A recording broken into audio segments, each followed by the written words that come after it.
갈라디아서의 핵심을 묻는다면 아마도 많은 신학자들은 한 단어를 꼽을 것입니다. 바로 칭의입니다. 다시 말하면 죄인이었던 우리가 무엇으로 말미암아 하나님의 자녀가 되는지 그 원인과 수단에 대하여서 말한다라고 통일할 것입니다.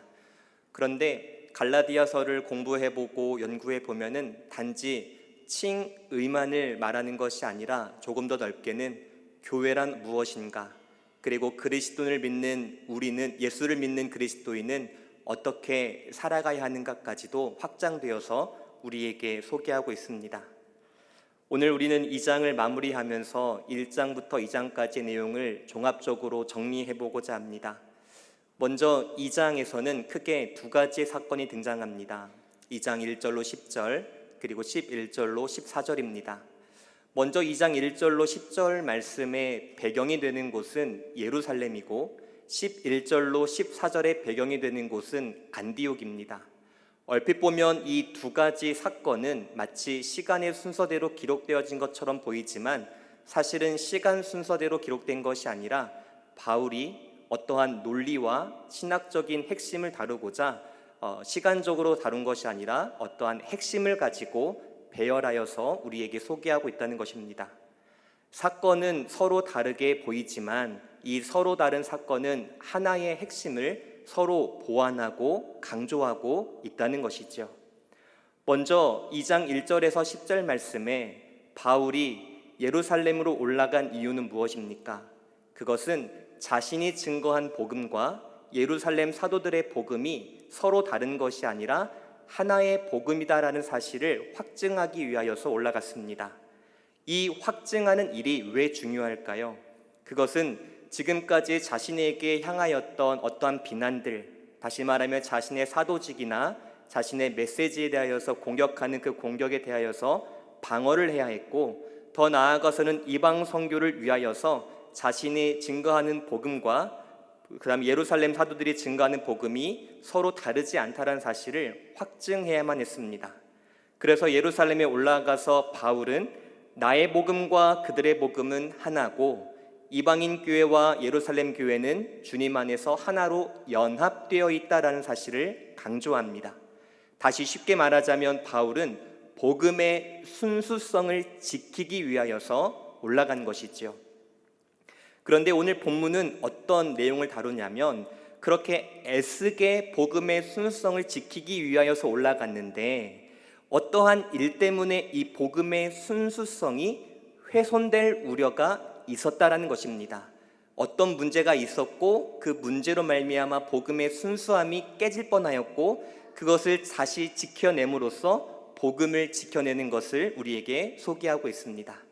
간단히 말하자면 이 장의 두 가지 이야기는 복음, 그 복음을 지키기 위한 바울의 글이다라는 것을 기억하면서 그렇다면 과연 어떤 문제가 발생했는지 우리가 본문 안으로 한번 들어가 보겠습니다. 먼저 안디옥에서는 어떠한 일이 벌어졌을까요? 우리 오늘 본문 2장 12절 상반절 말씀을 같이 읽겠습니다. 시작. 야고보에게서 온 어떤 이들이 이르기 전에 게바가 이방인과 함께 먹다가. 먼저 식사의 내용이 등장을 합니다.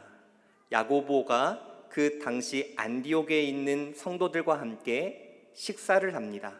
베드로와 그 다음에 바울과 그 다음에 안디옥에 있는 성도들이 함께 식사를 합니다.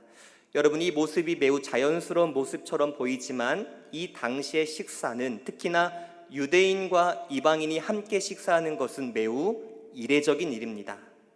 왜 이례적인가? 그 당시의 문화적인 배경을 살펴보면 우리는 쉽게 이해할 수 있습니다.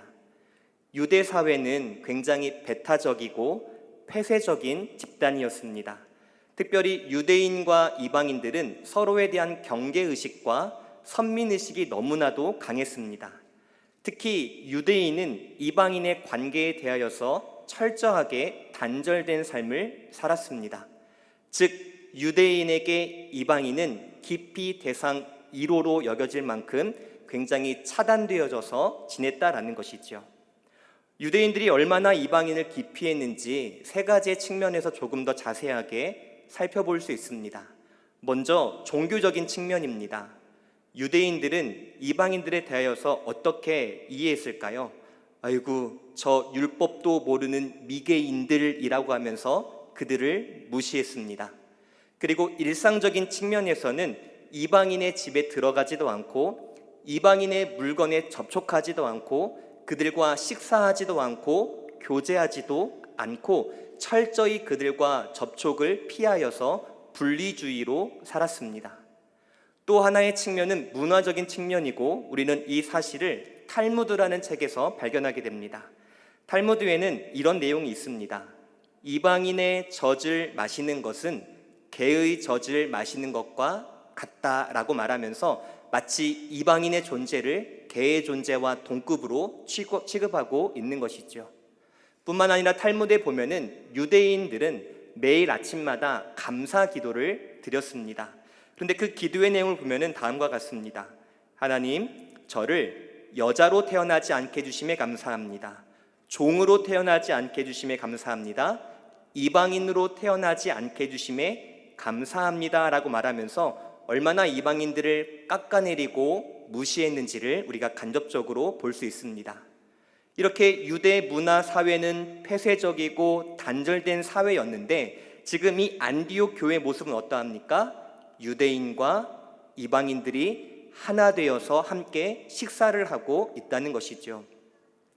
여러분, 식사의 의미는 단순히 허기를 채우는, 허기를 달래는 수단이 아닙니다. 식사를 했다는 것은 나와 당신은 한 주님을 모시고 같은 신앙 안에 있는 사람입니다 라는 공동체성을 나타내는 가장 강력한 의미의 수단인 것이죠. 나는 당신과 한 가족이고 한 형제자매입니다 라는 이러한 외적인 표현을 바로 식사라는 것을 통해서 드러낸다라는 것입니다. 사랑하는 성도 여러분, 이것이 바로 복음의 능력입니다. 복음은 서로 단절되었고 폐쇄되었고 서로 철저하게 분리되었던 그 관계를 다시 말하면 함께 할 수 없었던 이들을 함께 하는 능력이 바로 복음의 능력이라는 것이죠. 그런데 이 식사의 자리, 서로 하나 되어서 한 주님을 모시고 나와 당신은 한 형제입니다, 한 지체입니다 라는 이 아름다움의 모습이 있는과 동시에 이곳에서 어떠한 문제가 발생을 합니다. 12절 하반절 말씀을 우리 같이 읽겠습니다. 시작. 그들이 오매 그가 할례자들을 두려워하여 떠나 물러가매. 베드로와 바울과 안디옥 교회 성도들이 함께 만찬을 하고 있습니다. 그런데 그 자리에 예루살렘에서 어떤 사람들이 오고 있다는 소식을 듣습니다. 본문에는 예루살렘에서 왔다라고 말하지만 우리가 1장부터 쭉 이어져 오는 것을 이해한다면 이들은 단지 예루살렘 성도들이 아니라 아마도 율법주의적인 신앙을 갖고 있는 성도들인 것 같습니다. 마치 믿음으로만 구원을 얻는 것이 아니라 행함까지도 우리가 철저하게 지켜야 구원을 얻는다라고 말하면서 할례도 지켜야 되고 음식법도 지켜야 되고 절기도 지켜야 한다라는 이러한 신앙을 가진 사람들인 것 같습니다. 그 사람들이 오니까 베드로의 태도가 어떻게 바뀝니까? 처음에는 이방인과 거리낌 없이 함께 식사하던 그가 전혀 다른 모습으로 그 자리에서 슬그머니 이탈하여서 그 자리에서 분리되어지는 것을 보게 됩니다. 우리 여기서 한 가지 질문을 해보고자 합니다. 베드로는 왜 이러한 선택을 했을까요? 그것을 알기 위해서는 우리는 사도행전 10장과 11장으로 잠시 넘어가서 생각해 볼 필요가 있습니다. 베드로가 환상 중에 꿈을 꿉니다. 그러면서 성령 하나님께서 고넬료의 집으로 가라라고 하시면서 고넬료의 집으로 인도하십니다. 그리고 그 집에서 고넬료를 만나고 예수 그리스도를 증거하고 그가 예수를 영접하고 나서 함께 식사의 교제를 갖습니다. 그러고 나서 예루살렘으로 돌아와서 고넬료 집에 있었던 이야기들을 쭉 보고하는데 그때 그 자리에서 이 베드로의 행동을 보고 책망하는 몇몇의 사람들이 있었던 것 같습니다. 그들은 과연 어떠한 것을 가지고 베드로를 책망했는지 사도행전 11장 2절에서 3절 말씀을 같이 읽어보겠습니다. 시작.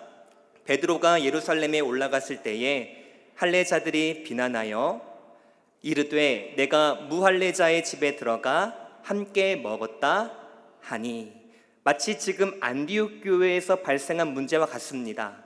예루살렘에서 보고를 쭉 하는데 그곳에 있는 유대인들, 할례주의자들, 율법주의자들, 이 자들이 베드로에게 책망하는 것이지요. 너가 유대인인데 어찌 감히 그 미개한 사람들, 그 이방인들과 함께 식사를 하느냐라고 하면서 굉장히 큰 핀잔을 받았던 경험이 과거가 있었다라는 것이지요.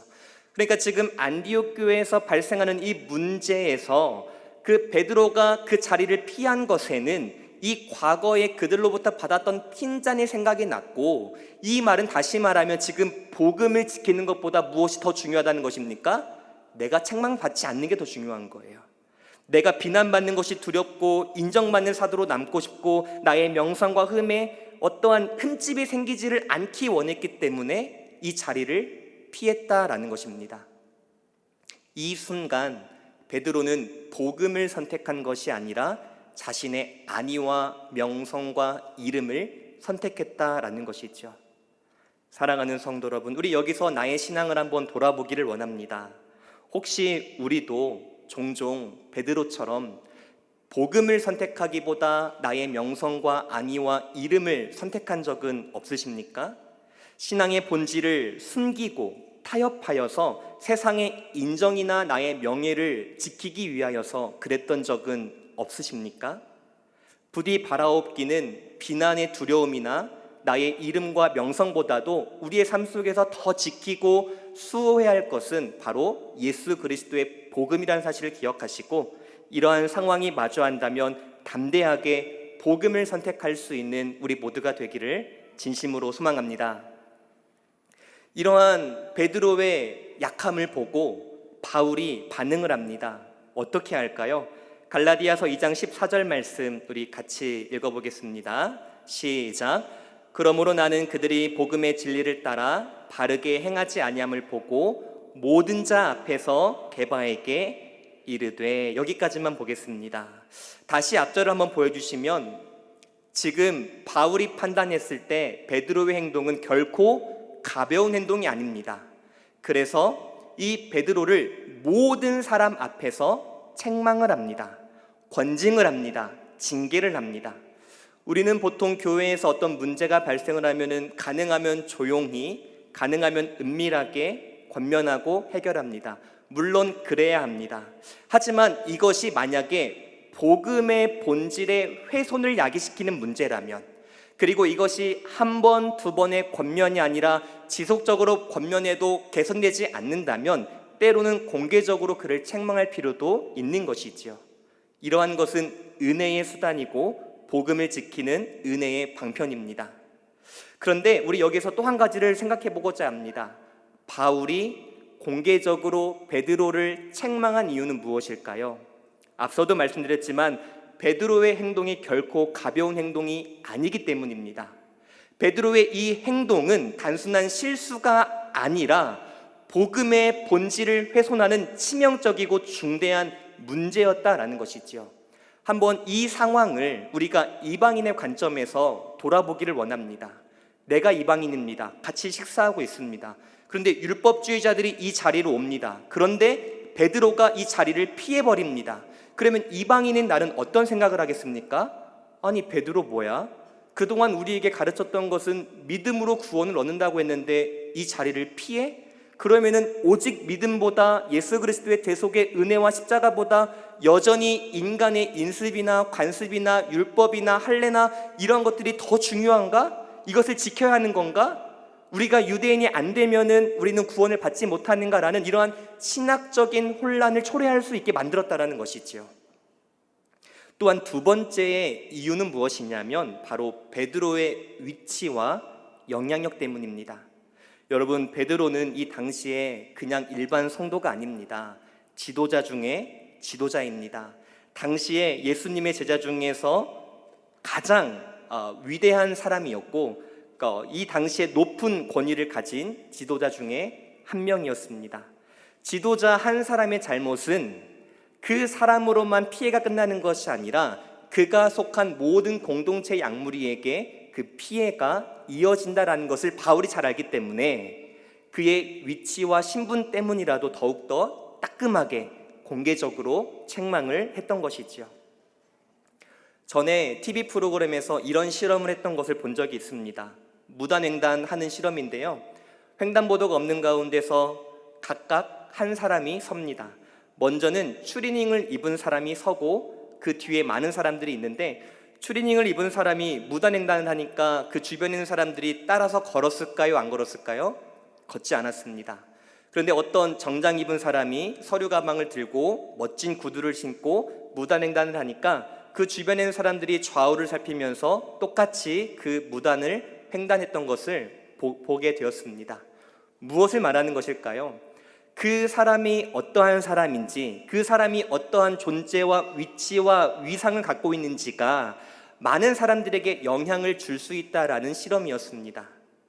지금 이 갈라디아서 2장 9절에 보면은 이 당시에 베드로와 야고보에 대해서 바울이 뭐라고 말하냐면, 너희는 예루살렘 교회의 기둥과 같은 존재다라고 말을 했어요. 그런데 이 기둥과 같은 존재들이 복음을 왜곡하고 실수한 결과는 단지 그들에게만 끝나는 것이 아니라 연쇄적으로 반응하여서 모든 공동체가 무너질 수 있는 심각한 문제라는 것을 알았기 때문에 복음의 훼손을 막기 위해서도, 또한 그의 위치와 영향력을 고려해서도 공개적으로 책망하고 바로잡기를 원했다라는 것입니다. 실제로 이 위치에 있는 사람이 실수를 하니까 그 영향이, 그 연쇄적인 반응이 이렇게 등장합니다. 갈라디아서 2장 13절 말씀 우리 같이 한번 읽어보겠습니다. 2장 13절입니다. 시작. 남은 유대인들도 그와 같이 외식함으로 바나바도 그들의 외식에 유혹되었느니라. 어떻습니까? 지도자 한 사람, 리더 한 사람이 바르게 서지 못하고 잘못된 길로 가니까 그 사람의 영향력이 모든 사람에게 미쳤고, 그 결과는 복음의 본질을 훼손한 데까지 나아갈 수 있는 굉장히 큰 문제를 야기시킬 수 있음을 우리는 다시 한번 보게 됩니다. 사랑하는 성도 여러분, 우리는 우리의 존재를 다시 한번 기억해야 됩니다. 우리는 왕 같은 존재이고 제사장적인 역할을 하는 사명을 가진 위대한 사람들입니다. 그런데 만약 우리가 교회에서나 가정에서나 세상에서 복음대로 살아가지 못한다면 그 영향력은 나에게서만 끝나는 것이 아니라 많은 사람들이 나를 보고 그 영향을 받을 수 있다는 것이지요. 바라옵기는 우리의 삶이 빛과 소금의 역할이 되어서 나를 보고 많은 이들이 주님께로 인도되어져야 하지, 나로 말미암아 많은 영들이 낙심하고 넘어지는 그러한 트러블 메이커가 되지 않기를 다시 한번 진심으로 소망합니다. 여러분, 이러한 공개적인 책망, 만약에 우리가 그 자리에 선다면 어떨까요? 아마 두 가지의 마음일 것 같습니다. 첫 번째 마음은 그 자리를 떠나버리고 싶거나, 아니면은 너무나도 부끄러워서 얼굴낯을 들지 못하거나, 아니면은 그 자리에서 네가 뭔데, 내가 무엇을 잘못했냐라는 등 아마 따지거나 그러지 않을까라는 생각을 해봅니다. 그런데 베드로의 모습은 너무나도 다릅니다.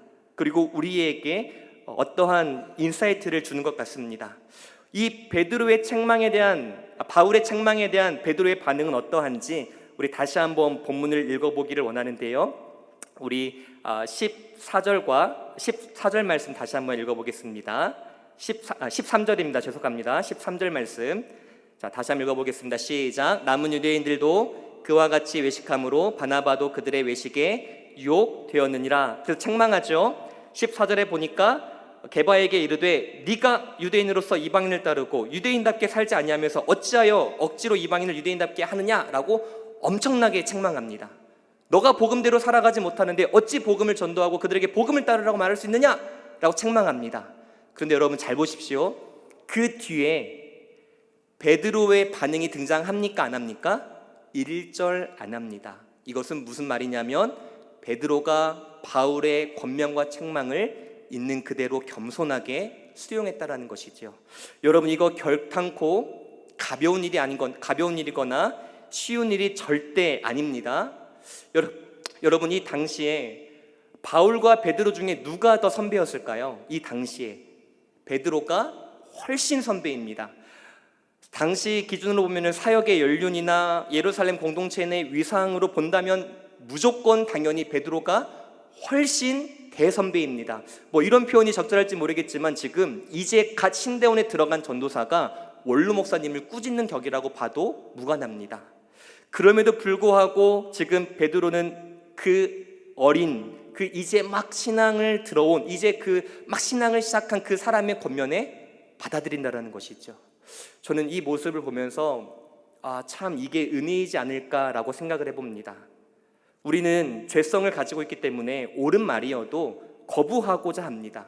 아무리 맞는 말이어도 일단 부정하고자 합니다. 하지만 은혜 있는 자, 은혜가 살아있는 자, 성령이 충만한 자들의 특징은 무엇이냐면 나를 돌아볼 줄 알고 나의 아집과 고집을 내려놓을 줄 알고 무엇보다 그 모든 순간에 복음을 먼저 생각하고 그 복음을 위한 삶의 방식을 따라 걸어간다라는 것이지요.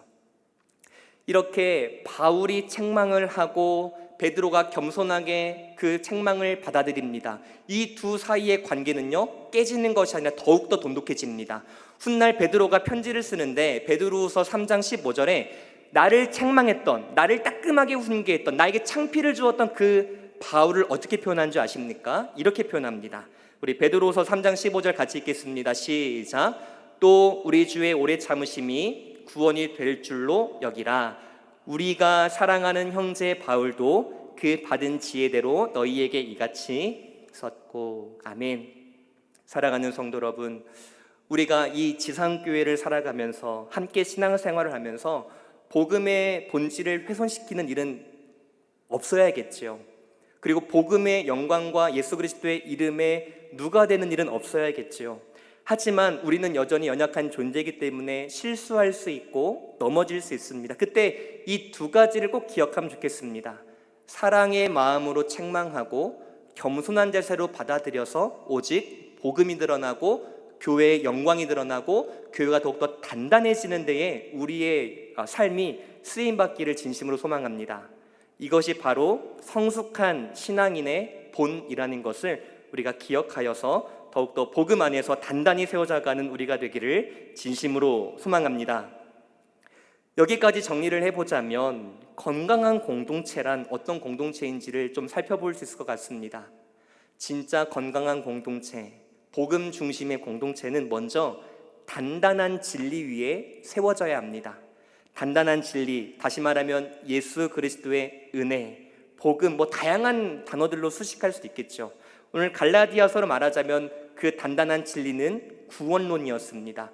우리의 구원이 어떻게 시작하고 어떻게 과정을 거치고 어떻게 완성되는가, 그 구원의 집약체, 이것을 어떠한 상황 가운데서도 놓치지 않았다라는 것이죠. 우리 역시 단단한 진리 위에 서야 하고, 이 단단한 진리는 어떠한 것으로도 타협하거나 절충해서는 안 될 것입니다. 또한 두 번째 우리에게 요구되는 자세는 부드러운 사랑입니다. 누군가가 잘못했을 때 권면하고 세워주고 사랑하는 이 부드러운 사랑. 또한 세 번째 자세는 겸손한 수용의 태도라는 것이지요. 특히 공동체 리더라면 자기 방어 대신에 나를 진심으로 돌아보고 변화될 줄 아는 자세가 요구됩니다. 때로는 억울한 일을 당하고 때로는 내가 옳고 때로는 나의 말이 맞는다 할지라도 복음을 위해서라면 내가 죽을 수 있는 이러한 겸손함과 낮아짐의 자세가 바로 복음을 수호하고 지킬 수 있다는 것을 우리가 다시 한번 기억하기를 진심으로 소망합니다. 존 스토트 목사님께서 이런 글을 인용하셨습니다. 아마도 많이 들어보셨을 텐데요. 본질적인 것에는 일치를, 비본질적인 것에는 자유를, 모든 것에는 사랑을 이라는 말이 있습니다. 이 세 문장이 어찌면 갈라디아서 1장부터 2장까지 내용을 심플하게 요약해 준 것 같습니다. 건강한 복음 공동체, 예수 그리스도를 중심으로 하는 공동체는 어떠한 슬로건을 가지고 나아가야 하는가? 사랑하는 성도 여러분, 본질에는 우리가 일치를 보이며 나아갈 수 있기를 간절히 소망합니다. 우리에게 주어진 복음, 사도적인 신앙, 이것에는 어떠한 것도 타협을 해서는 안 됩니다. 이것은 무조건 우리가 목숨을 다해서 일치를 보여야 합니다. 그리고 비본질적인 것에는 자유와 관용과 여유를 가지고 우리가 서로 대하기를 바랍니다. 뿐만 아니라 우리가 진리를 지키든 비진리를 자유를 허용하든 우리가 서로가 교제하든 어떤 일을 하든지 간에 그 모든 것의 동기에는 바로 사랑을 가지고 행하며 나아갈 수 있는 우리가 되기를 진심으로 소망합니다. 한번 여기서 우리의 모습을 점검해 봅시다. 우리의 현실은 어찌 보면은 반대되는 모습이 조금 있는 것 같습니다. 본질적인 것에는 자유를 두고 비본질적인 것에는 일치를 강요하고 모든 것에는 사랑이 아니라 다툼과 정죄를 가지고 살아가고 있는 모습도 종종 있는 것 같습니다. 다시 한번 강조하지만 바울은 복음의 일차였고 그 복음을 위하여서 그 다른 것에는 자유를 허용하였고 또한 모든 것에는 사랑으로 함께 했다라는 것을 다시 한번 기억할 수 있는 우리 모두가 되기를 진심으로 소망합니다. 말씀을 정리하도록 하겠습니다. 사랑하는 성도 여러분, 우리가 왜 본질에 일치해야 되고 비본질에 자유해야 되고 왜 모든 것에 사랑을 해야 되고 왜 성도와 성도 간에 약간의 다툼이나 뭔가 문제가 있을 때 서로 권면하고 받아들여야 되고 왜 해야 될까요? 왜 우리가 이런 것들을 해야 될까요? 왜 내가 져야 되고 낮아져야 되고 용서해야 되고 미안하다고 해야 되고 감사하다고 해야 되고 왜 내가 나를 부인해야 되고 왜 내가 눈물을 흘리고 근심하며 왜 내가 살아가야 될까요? 무엇을 위하여서 우리가 이렇게 해야 되는 것입니까? 그것을 우리가 알고 넘어가야겠죠? 간단합니다. 예수님을 위해서입니다.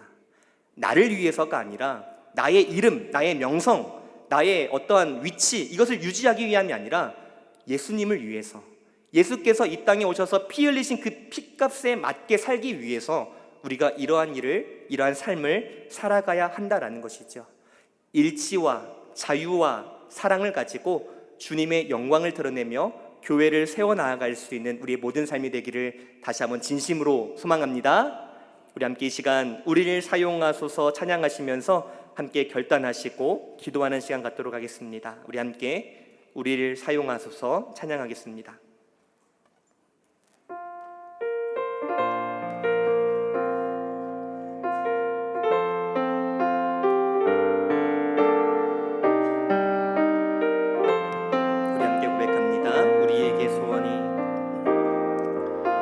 우리에게 소원이 하나 있네. 주님 다시 오실 그날까지 우리 가슴에 새긴 주의 십자가 사랑 나의 교회를 사랑해 주의 교회를 향한 우리 마음 희생과 포기와 가난과 고난 하물며 죽음조차 우릴 막을 수 없네. 우리 교회는 이 땅의 희망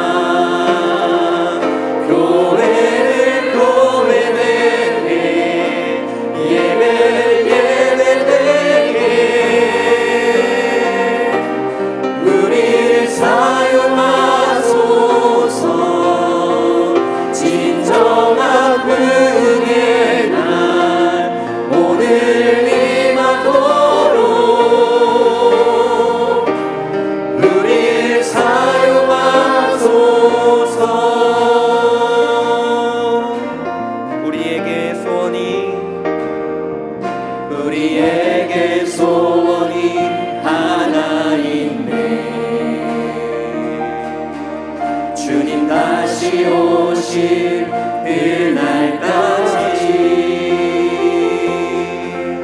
우리 가슴에 새긴 주의 십자가 사랑 나의 교회를 사랑해 하네. 주의 교회를 향한 우리 마음 희생과 포기와 가난과 고난 하물며 죽음조차 우리 막을 수 없네. 우리 교회는 이 땅의 희망 교회되게 예배되게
오늘 본문을 생각하면서 우리 함께 기도하기를 원합니다. 먼저는 우리 베드로의 모습을 함께 돌아보면서 그 안에 나의 모습이 있지 않은지 한번 점검해 보기를 원합니다. 혹여라도 나의 어떠한 말과 행동이 누군가에게 복음을 훼손하는 일에 혹시 단초가 되진 않았는지 나의 삶을 돌아보면서 주님 바라옵기는 나의 말과 행동과 묵상이 나로 말미암아 많은 이들에게 복음의 전달자가 되게 하시고 복음의 통로가 되게 하여 주시옵소서라고 기도하기를 원합니다. 또한 우리 바울의 모습도 본받기를 원합니다. 혹여라도 내 지체가 복음에서 먼 길로 걸어가고 있다면 사랑으로 권면하고 다시 복음으로 돌아올 수 있도록 그들을 위해서 기도해주고 그들을 위해서 사랑으로 권면할 수 있는 그러한 우리의 관계가 해달라고 함께 기도하기 원합니다. 또한 기도할 때 우리 교회가 정말 복음의 일치를 또한 모든 것에 사랑을 가지고 나아갈 수 있는 교회 되게 하시고 이 모든 것을 통하여서 우리 주 예수 그리스도의 영광이 이 땅 가운데 드러나는 삶을 살게 해달라고 우리 함께 이 시간 주님의 이름을 부르며 기도하며 나아갑니다. 주여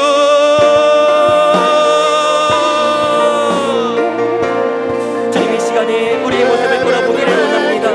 주님, 우리의 모습 가운데 혹시 베드로와 같은 모습이 있지 않은지 되돌아보기를 원합니다. 내가 정말 복음대로 살아가고 있다고 말하지만 혹여라도 나의 순간의 실수가 누군가에게 복음을 가로막지 않은지 나의 삶을 되돌아보기 원합니다. 주님, 혹여라도 나의 삶으로 인하여서 누군가에게 복음대로 드러나는 것에 방해가 되었다면 주님 그런 나를 용서하여 주시고 다시는 그 일을 반복하지 않도록 붙들어 주시고 더욱더 겸손한 자로 살아갈 수 있는 그런 우리 모든 삶을 잡아주시고 함께하여 주셨소서.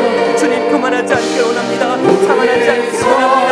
내가 스스로 안다면 넘어질까 조심하게 도와주시고 항상 나의 삶과 나의 말과 나의 행동이 얼마나 복음을 당하게 드러내고 살아가고 있는지를 돌아보며 회개하며 살아갈 수 있는 우리 모두가 될 수 있도록 잡아주시고 함께하여 주셨소서. 주님 혹여라도 나의 삶 가운데 나의 진들 가운데 복음의 반대방향으로 걸어가게 된다면 그들을 사랑으로 권면하며 그들과 교회할 수 있는 아름다운 영적인 분리가 될 수 있는 것을 붙잡아주시고 함께하여 주시옵소서. 주님 사랑으로 권면해주기를 원합니다. 사랑으로 권면해주기를 원합니다.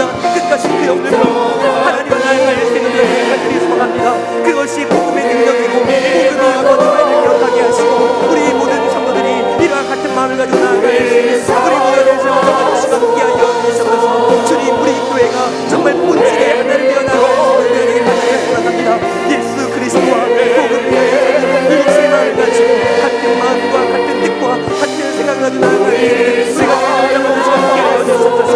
그 일치됨에 나아가는 데 있어서 타협하거나 힘든 장벽을 잡아주시고 더욱더 단단한 믿음 안에서 하루도 예수라는 이어받아 계속 나아갈 수 있는 우리 모든 삶들을 세워 잡아주시고 함께하여 주시옵소서. 주님뿐만 아니라 우리가 사역을 하는지 누구를 가르치는지 누구를 파견하는지 누구를 용서하는지 누구를 어떠하는지 우리 모든 관계 안에는 진심으로 서로를 사랑하는 나아갈 수 있는 우리 모두를 세워 잡아주시고 함께하여 주시옵소서.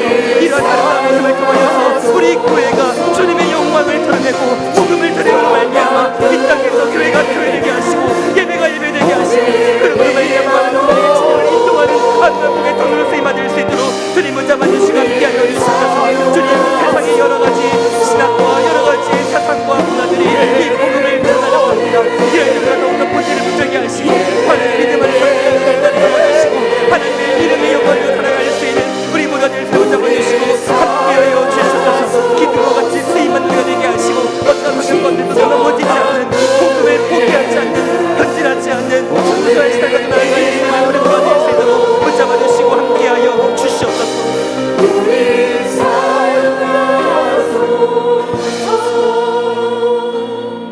주님 감사합니다.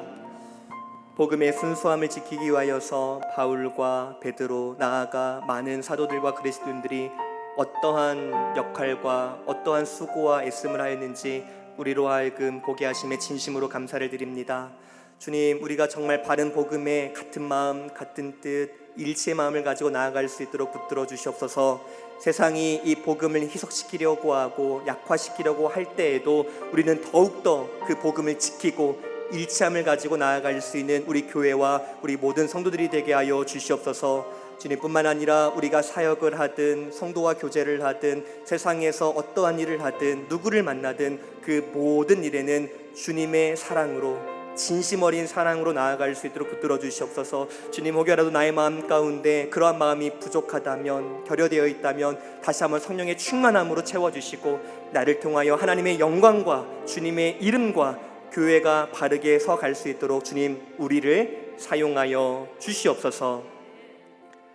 이제는 우리 주 예수 그리스도의 은혜와 하나님 아버지의 놀라운 사랑하심과 성령 하나님의 교통하심이 진리의 일치를 가지고 모든 것에 사랑으로 나아가기를 원하며 그로 말미암아 주님의 영광을 위하여 쓰임받기를 원하는 우리 모든 사랑하는 성도들의 머리머리 위에와 주님의 피로 값주고 사신 첨단 겨자씨 교회 위에와 이 나라 민족 세계 열방 조국 교회와 선교사님들 머리머리 위에 이제로부터 영원토록 항상 함께 있을지어다. 아멘.